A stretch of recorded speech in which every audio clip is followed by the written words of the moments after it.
I'm David Rowan, an astrologer and a teacher of astrology and esoteric studies, and this is just a short video clip talking about the symbols of love through astrology. And in astrology, love can be represented by three different realms that although they're associated, they're all quite different from one another. The first is symbolized by the moon.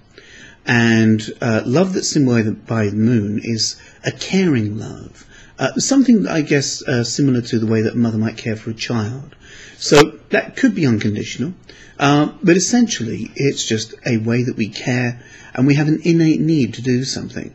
So during our childhood, when we were cared for, when we were really small, the kind of conditions and experiences that we had begin to form our sense of what is at home, what is natural and right and just kind of seems ordinary for us. So later on in life we'll have an emotional need to recreate those circumstances. So some of our innate drives and some of the things that steer and direct our unconscious decisions could well be symbolized and stem from the moon and those early formative years. Romantic love. So often people look and yearn for unconditional romantic love, but in astrology, romantic love isn't unconditional. There are conditions to it. If somebody is rude, if somebody is aggressive, if somebody is mean-spirited or constantly criticizing, quite often, depending on what a person's looking for in love, that can diminish love. Whereas praise, courtesy, gentleness, kindness generally tend to be qualities which enhance and embellish and provide a home for love to be able to thrive in.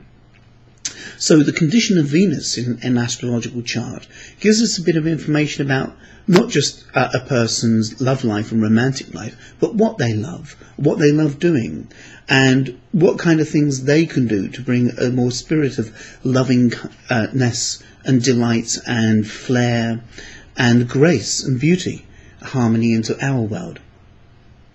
Unconditional love, astrologically, is symbolized by Neptune, meaning that it's a spiritual type of love, from one soul to another. Not the love of the intellect, nor a love of the heart, but a love of something deeper and yearning, more permanent, more enduring, that has no bounds, and usually manifests itself through compassion.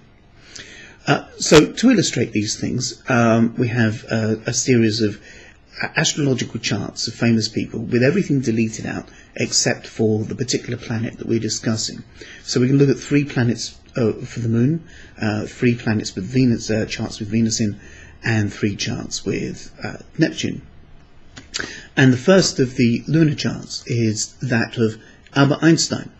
And obviously everybody knows of Einstein as a scientist and E equals mc squared, perhaps relativity, although not many people really sure what relativity is, or space-time.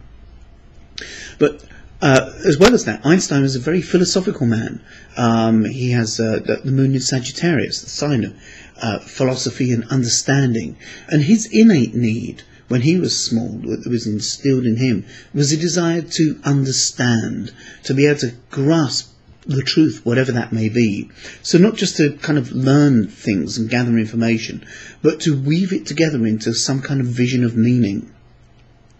And he did this, the 6th house position of his moon shows, in a very particular and specific and exacting way, in a very analytical way.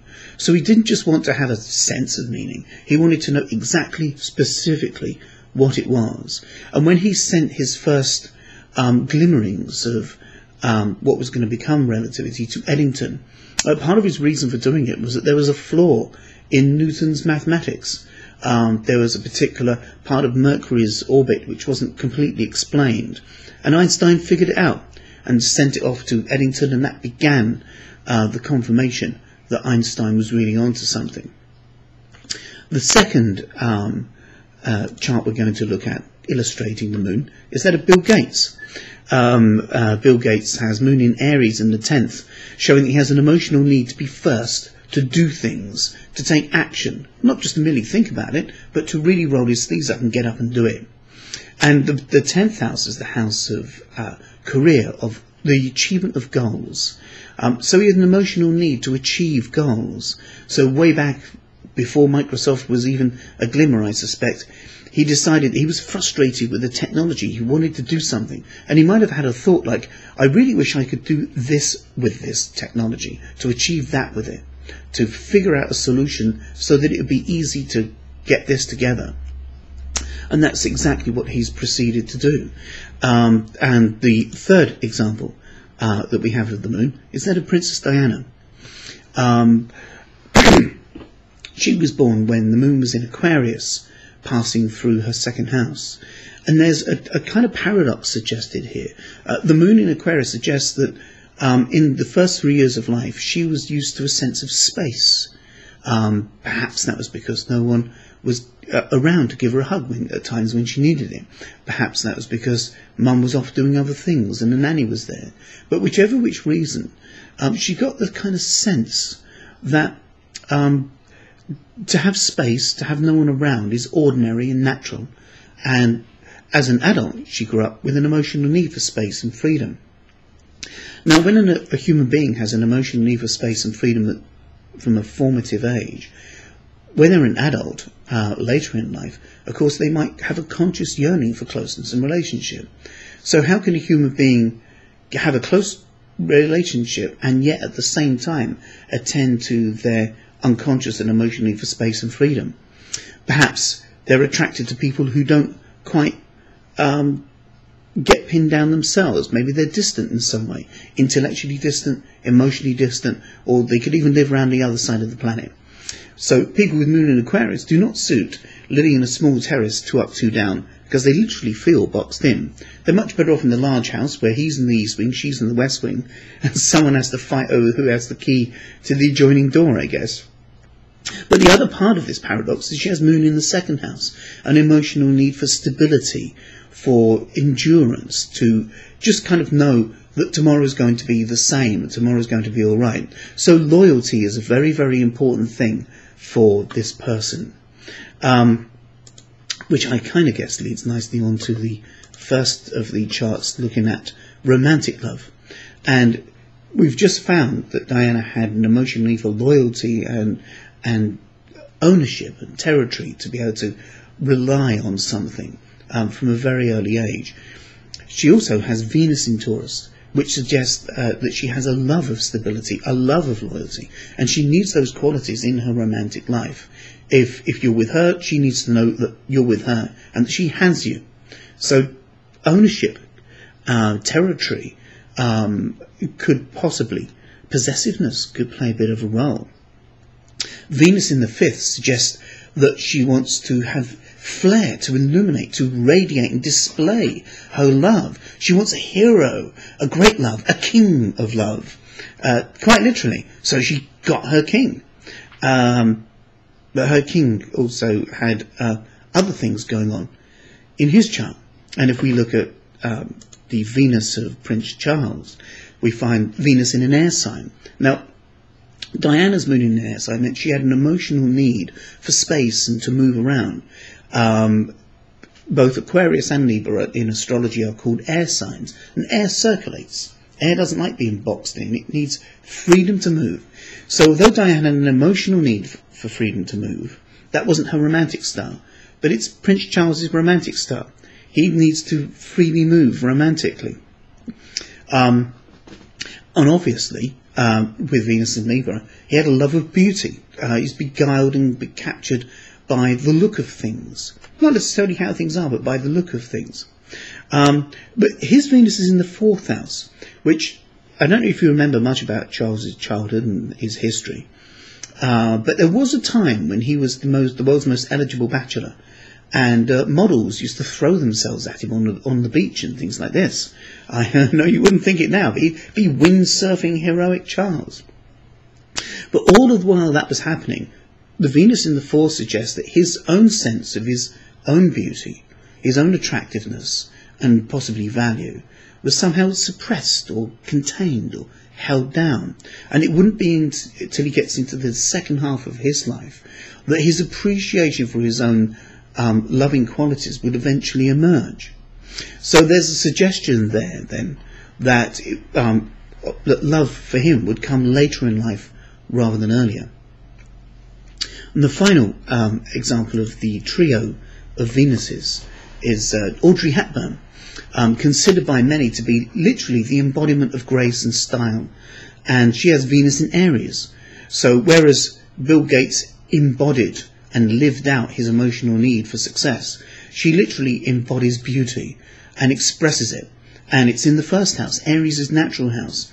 So she definitely and absolutely embodied a sense of style and grace. But there's another side to Aries as well, and that is danger and thrill. And Venus in Aries suggests that she has a love of danger and a love of thrill. And while a lot of people know, obviously, that she was a very iconic actress and kind of icon, not many people are aware that during World War II, she was involved in the resistance movement, and that takes a great deal of courage. And that leads nicely onto the next trio, that of Neptune, unconditional love and compassion. And Audrey Hepburn has Neptune in Leo in the 6th house. Whereas Einstein meticulously researched the truth, Audrey Hepburn meticulously lived out her compassion through heroism and in Leo. And so she literally was a light of heroism, taking great risks in a time of danger. The second example of unconditional love is that of Bob Geldof. He has Neptune in Libra. So although a lot of people think of Live Aid and Live Aid as a charity, its actual thrust in behind the scenes isn't for charity at all, it's for justice. Trying to get trade negotiations renegotiated so that the dominant countries aren't squashing, the developing ones, and to give everyone a chance to thrive on their own. And that's really what the Libra suggests, that in the 9th house of international affairs. So he's trying not just to get justice for his own homeland, but also for other countries around the world. And I think that Bob Geldof kind of lives out that part of his chart exceptionally well. And finally, if we're looking at unconditional love and love for the soul, a person who not just extols, infinite compassion, but goes around the world telling people about infinite compassion for all sentient beings, and that's the Dalai Lama. And he has Neptune in Virgo.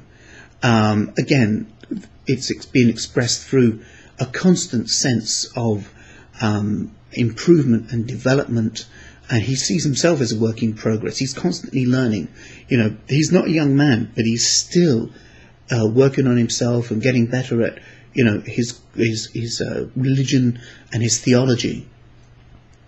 And Neptune in the 12th house is in its own natural house, and he literally wants to spread infinite compassion around the globe to everybody, in fact to all sentient beings. And I've left the moon in this particular example because it ties nicely back to the first thing we looked at. And he has an emotional need for infinite compassion, and also to be of service to the greater good, in fact to the whole world. And I think he does it very well. So through astrology then, love is defined not just as one thing, but can seem to have different levels or realms or styles, manners. And each way that we have of loving can be quite distinct and different from other ways that we have of loving. Through our lives, somehow they're woven together into a pattern that we call us. And by attending to different parts of the love that we need in life, the caring part, the romantic part, and also that infinite compassionate part, that love of the soul, then I guess we can start to feel as if we have a rounded sense of love. So astrologically, it can be an error to desire unconditional love from romance, because there are certain conditions. Please do not treat me badly. That's a condition. Whereas when it comes to things of a spiritual nature, there are no bounds, there are no conditions. All souls love all souls. They might not like the internet, they might not enjoy what people do, they might not like all the music that everybody listens to, but that doesn't detract from the essence of the heart of people. So I hope this has been illuminating and interesting, and watch out for the next ones in the short series of the Symbols of Astrology. Thank you very much for your time.